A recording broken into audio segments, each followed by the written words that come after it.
What would you do with $1 million? John Blackwell, the CEO of Blackwell Enterprises, leaned back in his chair, his piercing gaze fixed on the waitress standing before him.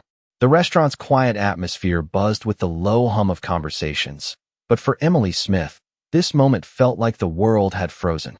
She wasn't expecting this question. She wasn't even expecting him to notice her. John had a reputation for dismissing anyone who wasn't a part of his world, and Emily, a 26-year-old waitress, clearly didn't fit the profile. "You're asking me?" she said, her voice steady, though her heart raced. John chuckled, clearly amused. "You don't look like someone who'd know much about finances." He lifted his glass of whiskey, swirling it with a bored expression. "But hey, go ahead. What's your take?" Emily paused for a moment, weighing her options. She could have laughed it off, played it safe, and simply nodded like she'd done countless times before to customers who underestimated her. But this time, something inside her clicked. "Well," she began, her eyes meeting his, "I'd diversify." John raised an eyebrow. "Diversify?" he repeated, clearly expecting something more dismissive, something that would confirm his belief that she was just another unremarkable waitress. Emily gave him a small smile. "I'd put 40% into emerging markets, 30% into undervalued mid-cap stocks, 20% in municipal bonds, and keep 10% liquid for opportunistic acquisitions." A beat of silence followed. John blinked, his smirk faltering for a second as he processed her words. You really know this stuff?" he asked, his tone now laced with surprise. Emily nodded, her voice calm and collected. "I don't just serve food and drinks, Mr. Blackwell. I've studied finance." She could see the wheels turning in his head as he shifted in his seat, clearly caught off guard. "I mean, it's not like I've never been asked for advice before," Emily continued, her confidence growing with each passing second. "But I think it's safe to say you weren't expecting someone like me to give you an answer that makes sense, right?" John was speechless. The powerful CEO, known for his quick wit and sharp intellect, was at a loss for words. Emily had just done something he hadn't expected from anyone in his orbit. She had shocked him. "Where did you learn all this?" he finally managed to ask, his voice soft. With genuine curiosity. Emily hesitated, then gave him a glimpse of her past. "I went to Columbia," she said, her gaze dropping for a moment before meeting his again. "But I dropped out. Had to take care of my mom." There it was, the real story behind the waitress in front of him. John leaned forward, intrigued. "You dropped out of Columbia?" He shook his head in disbelief. "And now you're serving tables?" Emily smiled faintly, the weight of her choices evident in her eyes. "Life happens," she said quietly. "But that doesn't mean I forgot everything I learned." John studied her for a moment, his mind racing. Here was someone who didn't fit the narrative he was used to. Someone who had more to offer than the world ever gave her credit for. And suddenly, the bored billionaire wasn't so sure about his own assumptions anymore. John sat back in his chair, still staring at Emily. Her calm, collected demeanor had left him speechless. For a brief moment, the world around them seemed to fade away. The noise from the other tables, the clinking of glasses, the hum of the restaurant, it all felt distant. The only thing that mattered was the young woman in front of him who had just thrown his assumptions about people out the window. He was used to being in control, used to people reacting in ways he could predict. But Emily was different. She had just shut down his entire narrative. "I have to admit," John finally said, breaking the silence, "I wasn't expecting that." Emily just gave him a small, knowing smile. "Most people aren't." She turned to walk away, but John stopped her. "Wait." She paused, turning slightly, her back still facing him. "What?" she asked, her tone polite but with a hint of curiosity. "I mean, what do you plan to do with all that knowledge? You could be doing a lot more than working in a restaurant." His words hung in the air like a challenge. Emily looked over her shoulder at him, her blue eyes cold but sharp. "I'm happy with what I'm doing right now," she said simply. "Taking care of my mom is more important than all the money in the world." John felt a pang of guilt. He had the luxury of making decisions based on what he wanted, not what he had to do. Emily's words reminded him of the things he'd taken for granted, like family and the sacrifices people made. "I didn't mean to offend you," he said, his voice softer now. I don't get why someone with your knowledge would be here." Emily paused before replying. "Because I don't need a boardroom to be happy. I need to be with my family." John's gaze softened, But he wasn't done. How does someone like you end up here? Emily hesitated for a moment before turning fully around to face him. Because sometimes life doesn't go according to plan. I had dreams, just like everyone else. But then things changed, and I had to make a choice. She shrugged, as if to say it wasn't a big deal. But John could see the weight behind her words. He had always lived a life where decisions were made for him. Through his wealth, his influence, his connections. He had never truly had to sacrifice anything. You know, John began, leaning forward, I have an offer for you. Emily raised an eyebrow, waiting for him to continue. I want you to join my company. I need someone like you on my team. Your skills, your insight. It's exactly what we're missing. Emily shook her head slightly, her expression unreadable. Thank you, but I'm good where I am. I found my place. John wasn't used to hearing no, especially not from someone he had just met. I'll make it worth your while. You could have everything you've ever wanted. Emily's eyes flickered for a brief second, but her resolve remained strong.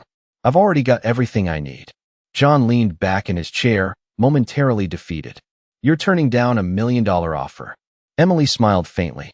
I'm turning down an offer that would take me away from the people I love. She turned to walk away, but before she did, she paused one last time and looked back at him. Money doesn't fix everything, Mr. Blackwell. Sometimes, it just makes you forget what really matters. John sat there, watching her walk away, the weight of her words sinking in. The meal that had started as a power play had turned into something far more meaningful, and for the first time in a long time, John wasn't sure what to think. Emily had shattered his world of certainty in a matter of seconds. And now, he couldn't stop thinking about her. The next day, John found himself thinking about Emily more than he cared to admit. He sat at his desk in his sleek, glass-walled office overlooking the city, but the view did little to comfort him. His mind kept drifting back to her calm demeanor, her intelligence, and the way she had spoken about family like it was the most important thing in the world. He had always focused on success, on wealth, on power. Those were the things he thought mattered. But now he wasn't so sure. The next morning, he made a decision. He called the restaurant, his voice surprisingly firm as he asked for Emily. She's off today, Mr. Blackwell, the host replied. But would you like to leave a message? John hesitated, then said, no, I'll come by later. Tell her I'll be there. He hung up, his mind made up. He needed to see her again. He needed to understand why she had turned down his offer. It wasn't just about the money, not anymore. There was something about her, something he couldn't shake. That evening, he walked into the restaurant again, his usual confidence replaced by a sense of urgency. Emily was working tonight, moving effortlessly through the crowded room with grace and efficiency. She didn't see him at first, but when she did, her face lit up with the briefest of smiles. Mr. Blackwell, she greeted him politely, as if their last conversation had never happened. John couldn't help but notice the contrast. Here she was, just a waitress in a simple black uniform. But somehow, she commanded more respect than most of the high-powered executives he interacted with daily. Can we talk? He asked, his tone softer than usual. Emily raised an eyebrow, but nodded. Sure, she replied, leading him to a quieter corner of the restaurant.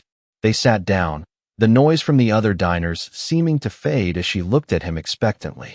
You've been thinking about me, she said, her eyes assessing him carefully. John chuckled softly, his gaze meeting hers.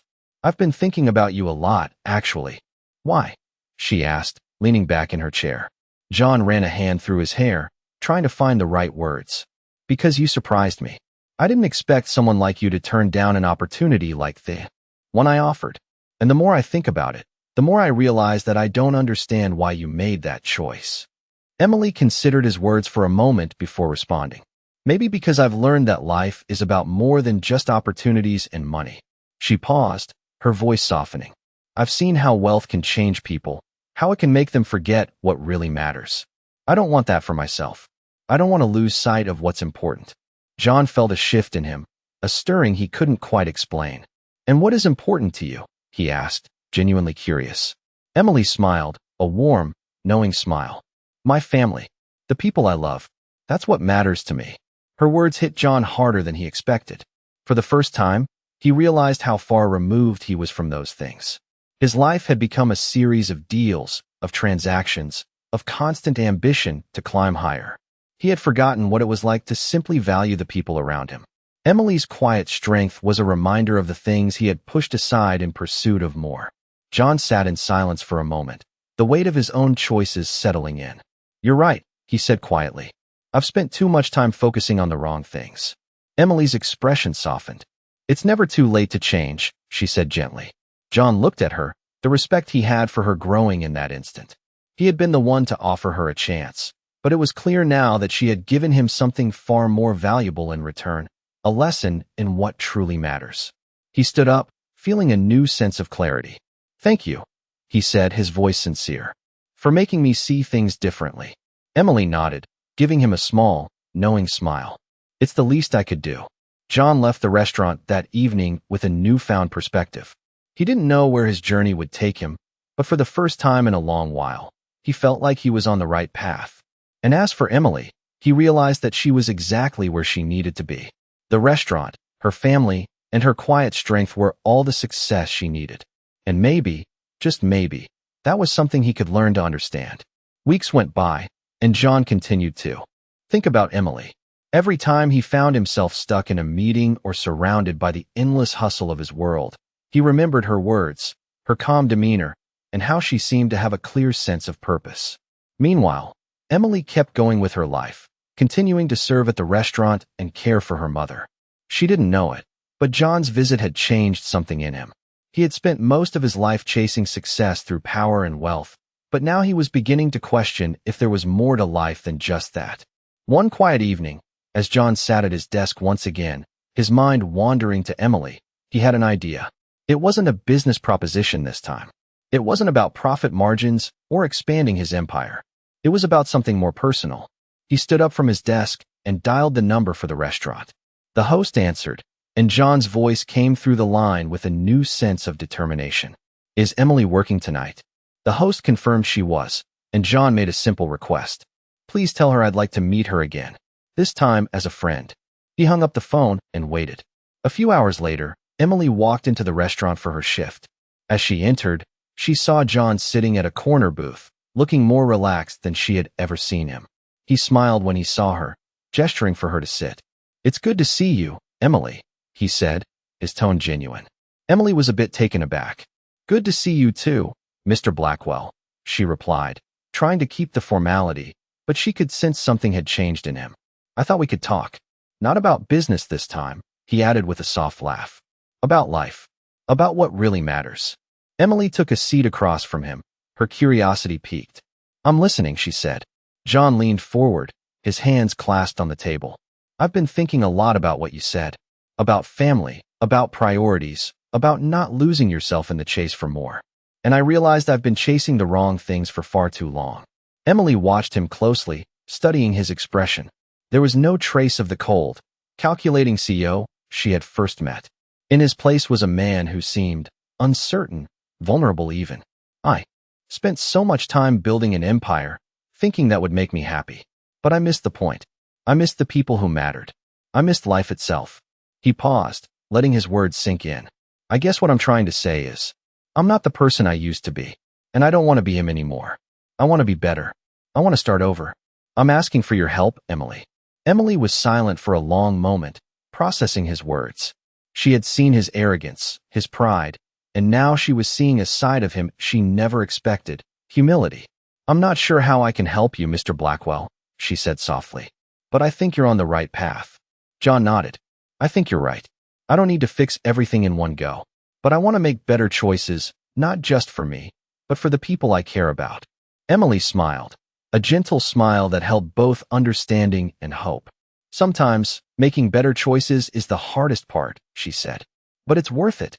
They sat in silence for a few minutes, each reflecting on the words that had been spoken. John felt something inside him shift. He wasn't sure where this path would lead, but he knew that meeting Emily had been the first step. And for the first time in a long while, he felt like he was on the right track. Emily stood up to leave, but before she did, she looked at him with a small smile. "Good luck, Mr. Blackwell," she said. John smiled back, the first real smile in a long time. "Thank you, Emily." As she walked away, he realized that she had done more for him than he had ever expected. It wasn't just about business. It was about life, and she had shown him a glimpse of something he had forgotten: the importance of genuine connections, and the value of living with purpose. Months passed since John had made the decision to change. He wasn't perfect, but he was trying. Every step he took was deliberate. Every choice made with more thought than he had ever given them before. He made small changes, reaching out to old friends, attending family gatherings he had ignored for years, and slowly, the pieces of his life began to align in a way they never had before. He still ran Blackwell Enterprises, but now it felt like more than just a business. It was part of the life he was beginning to rebuild. Then one evening, as he sat at his desk reviewing quarterly reports, he received a call from his assistant. "Mr. Blackwell, there's someone here to see you." "It's Emily." His heart skipped a beat. Emily? He hadn't seen her since that day at the restaurant. He hadn't expected her to reach out, but here she was. "Send her in," he replied, his voice steady despite the sudden rush of anticipation. When Emily walked into his office, she looked the same as before, calm, poised, with a quiet strength that still took him by surprise. She smiled when she saw him, but it wasn't the smile of someone with a business deal in mind. It was something more genuine. "Hello, Mr. Blackwell," she said, her voice warm. "I hope I'm not interrupting." "Not at all," John replied, standing up to greet her. "It's good to see you again, Emily." They sat down, the atmosphere between them lighter than it had been before.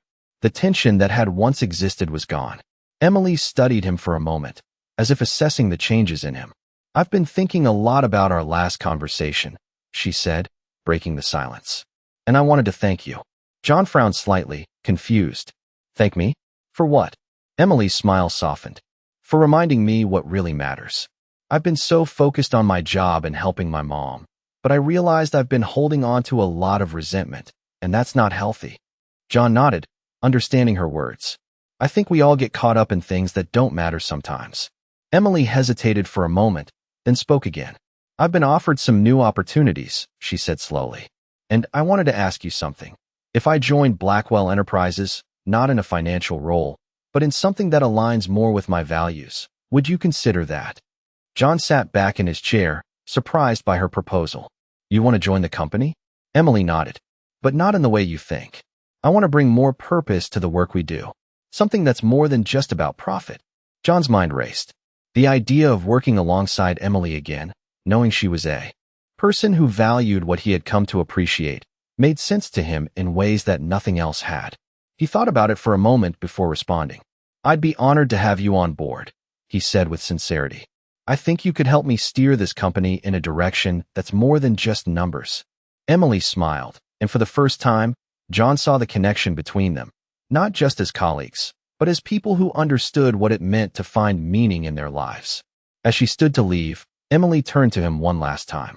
"I'm looking forward to what's ahead, John," she said, her voice filled with quiet confidence. John watched her walk out of his office, a sense of calm settling over him. For the first time, he felt like he was truly on the right path, not just in business, but in life. And as the door clicked shut behind her, he knew that this was just the beginning of a new chapter. Months passed, and the transformation John had started to make in his life continued. His company was thriving, but not just because of the usual business strategies. There was a new energy at Blackwell Enterprises, a shift toward purpose, a focus on the people who worked there and the impact they could make beyond just profits. Emily had joined the company, not in the finance department, but in a role that aligned with her passion for social responsibility and community engagement. Together, they had developed new programs that helped local communities and supported sustainable business practices. It wasn't the easiest road, and not everyone at Blackwell Enterprises understood the changes they were trying to make. There were moments of resistance, moments when John questioned if he had made the right choice. But Emily was there, quietly steady, reminding him of the reason they were doing this. "It's worth it," she would say when the doubt crept in, "even when it feels hard." John had learned to trust her, not just as a colleague, but as someone who saw the bigger picture, something he had missed for so long. As the seasons changed, so did the company. What started as small initiatives soon grew into larger projects, helping to reshape the way people saw Blackwell Enterprises. They weren't just about making money anymore. They were about making a difference. And through it all, John found something he hadn't realized he was missing, a sense of fulfillment that came from knowing he was contributing to something meaningful. One chilly evening, As the first frost of winter settled over the city, John and Emily sat together in the conference room, looking over the latest progress reports. The numbers were good, but that wasn't what mattered. What mattered was that their work was having a real impact. "I think we're doing it," John said, his voice quiet, almost in disbelief. "We've really made a difference." Emily smiled, her expression gentle. "You've made a difference, John. You had the courage to change, and that's what mattered most." He looked at her, feeling a deep sense of gratitude. "I couldn't have done it without you, Emily. You showed me a different way of looking at the world." She shrugged, a modest gesture. "We both had to change, in our own ways." The room fell into a comfortable silence, the weight of the moment settling in. John looked out the window at the city lights below, the streets now bathed in the glow of the setting sun. For the first time in years, he felt at peace. He had spent so long chasing success, never stopping to consider what success truly meant. But now, with Emily by his side, he understood. Success wasn't just about wealth or status. It was about making an impact, about leaving something positive behind. As the evening wore on, the sounds of the city below faded away, leaving only the quiet hum of their conversation. And in that moment, John knew he had finally found what he had been searching for all along, a purpose greater than himself. It had been nearly a year since John and Emily had started their journey together at Blackwell Enterprises. The company had grown, not just in size, but in purpose. John's transformation had been profound. He had taken the lessons he'd learned from Emily and applied them, not just to the company, but to his personal life as well. He spent more time with his family now, more time appreciating the small things that he had once overlooked. Emily, on the other hand, had found her place in the company. She had become a trusted leader, not just for her intelligence, but for her unwavering sense of integrity and compassion. The two of them had built something meaningful together. They had weathered challenges, both in the business world and in their personal lives, but they had faced everything with a new perspective, one rooted in values that went beyond profits. One crisp autumn day, as the leaves turned golden outside the office windows, John and Emily sat down for their usual meeting. The mood was different that day. It wasn't just about business. It was about the future. "I've been thinking," John began, looking out the window at the city below. "We've come a long way, but I think we can do more." Emily turned her gaze to him, sensing the weight of his words. "What do you mean?" she asked. John took a deep breath. "We've built something great here, but I want to make sure it lasts.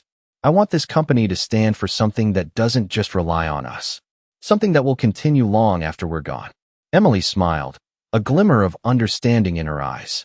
"I've been thinking the same thing," she said quietly. "It's not just about what we can achieve now, but about the legacy we leave behind." John nodded. "Exactly. I want Blackwell Enterprises to be known for more than just its success. I want it to be a force for good, a company that changes lives, that makes a real impact on the world." Emily leaned back in her chair, her thoughts racing. "It's a big vision," she said, "but I think it's possible. We've already done so much, and we can keep pushing forward." John smiled, a sense of peace settling over him. "I think we're ready. We've got the right team, the right values, and the right mindset. Now, we just need to keep going." The two of them sat in comfortable silence for a moment, the weight of their shared vision hanging in the air. It wasn't about wealth anymore. It wasn't about status. It was about something bigger, something that would impact lives for generations to come. As they finished their meeting, John realized that, for the first time in his life, he wasn't just chasing success. He was living it, and it was more fulfilling than anything he had ever imagined. And as Emily stood up to leave, she paused at the door, turning back to him with a smile. "We're on the right path, John," she said. "Let's make it count." John smiled back, knowing that they had already made a difference, and that the best was yet to come. Months passed, and the vision John and Emily had set for Blackwell Enterprises continued to evolve. The company wasn't just growing, it was thriving in ways that no one had predicted. The shift in focus from pure profit to a genuine impact had created a culture of purpose among employees, and the positive feedback from the communities they served was overwhelming. John felt a deep sense of pride every time he walked through the office, hearing stories of how their initiatives were changing lives. Emily, too, had grown into a leadership role, her influence within the company undeniable. She had become the voice of integrity, guiding the team with compassion and foresight. One afternoon, as John sat in his office, reviewing the latest figures, a knock at the door interrupted his thoughts. Emily stepped in, her face alight with excitement. "I've just returned from a meeting with the board, and there's something incredible I need to tell you," she said, her energy contagious. John looked up from his desk, sensing that something big was about to happen. "What's going on?" he asked, his curiosity piqued. Emily smiled widely. "We've been selected as a finalist for the Global Business for Good Award. It's an international recognition for companies that have made a significant social impact. The fact that we've even been considered is huge." John's heart swelled with pride. The company had always strived to make a difference, but this recognition felt like validation for all the hard work they had put into their vision. "That's incredible," he said, standing up from his desk. "We've come a long way." Emily nodded. "It's more than just recognition, though. It's a chance to take our mission global. If we win, we can expand our initiatives to communities in need all over the world. This could change everything." John took a deep breath, feeling the weight of the moment. "This is exactly why we've been doing this. This is the opportunity we've been waiting for." Emily's eyes sparkled with determination. "We're ready, John. We've already built something amazing here. Now, it's time to show the world what we can do." John smiled, the same fire of ambition igniting within him that he had once felt when he first started the company. But this time, it wasn't about personal success. It was about the legacy they were creating together. "Let's make it happen," he said, his voice firm. As Emily left his office, John sat back in his chair, reflecting on how far they had come. Just a few years ago, he had been consumed by his quest for more money, more power, more success. But now, he realized that what he had been searching for all along wasn't something that could be measured in dollars. It was the impact they were making, the lives they were changing. He had found something more valuable than all the wealth in the world, a purpose that would last long after the company's success had faded. With Emily by his side, he knew they were just getting started. The night of the Global Business for Good Award ceremony arrived, and John stood in front of the mirror, adjusting his tie. The excitement in the air was palpable, but he felt a deep sense of calm. This wasn't just another business event. This was the culmination of everything he and Emily had worked toward, the result of their decision to put purpose over profit. As he looked at himself, he realized how much he had changed. The man staring back at him wasn't the same one who had started Blackwell Enterprises all those years ago. He had shed his ego, his obsession with wealth, and replaced it with something far more valuable, a mission to create lasting change. Emily was already at the venue, her presence always a grounding force for him. She had become more than just a colleague. She was a partner, a friend, someone who had shown him the true meaning of success. When John arrived at the venue, he scanned the crowd, looking for her. He spotted her across the room, standing near a group of people, her warm smile lighting up the space. As he approached, she turned, and their eyes met. For a moment, everything else seemed to fade away. "You look amazing," John said, his voice filled with admiration. "So do you," Emily replied, her eyes sparkling. "This is it, John. This is the moment we've been working for." John nodded, feeling the weight of the moment settle in. They had come so far, from their initial conversation about purpose and legacy to this point, standing at the precipice of something much bigger than themselves. The ceremony began, and as the finalists were announced, the anticipation in the room was palpable. John's heart raced as he heard Blackwell Enterprises called as a finalist. Emily squeezed his hand, her reassuring smile never wavering. When their name was announced as the winner, the entire room erupted into applause. John stood up, his legs feeling like they were made of stone. But as he walked to the stage, he looked at Emily, her proud expression grounding him. They stood together at the podium, their hands tightly clasped. John cleared his throat, his voice strong but filled with emotion. "This award isn't just for us. It's for the people we've been able to help, for the communities that have embraced us, and for everyone at Blackwell Enterprises who believed in a vision bigger than just profit." He paused, glancing at Emily. "None of this would have been possible without you, Emily. You were the one who helped me see the bigger picture, and you continue to inspire me every day. This is as much yours as it is mine." Emily smiled, her eyes glistening. "We did this together, John, and we're just getting started." As they left the stage, the weight of the award felt different. It wasn't a symbol of their success. It was a reminder of the responsibility they now carried. The responsibility to continue making a positive impact, to keep pushing for change. The future was uncertain, but one thing was clear. Together, they had built something that mattered, something that would endure long after the applause had faded. And as they walked back into the crowd, John couldn't help but feel a sense of pride, not in the recognition they had received, but in the work they had done, the lives they had touched, and the legacy they were creating.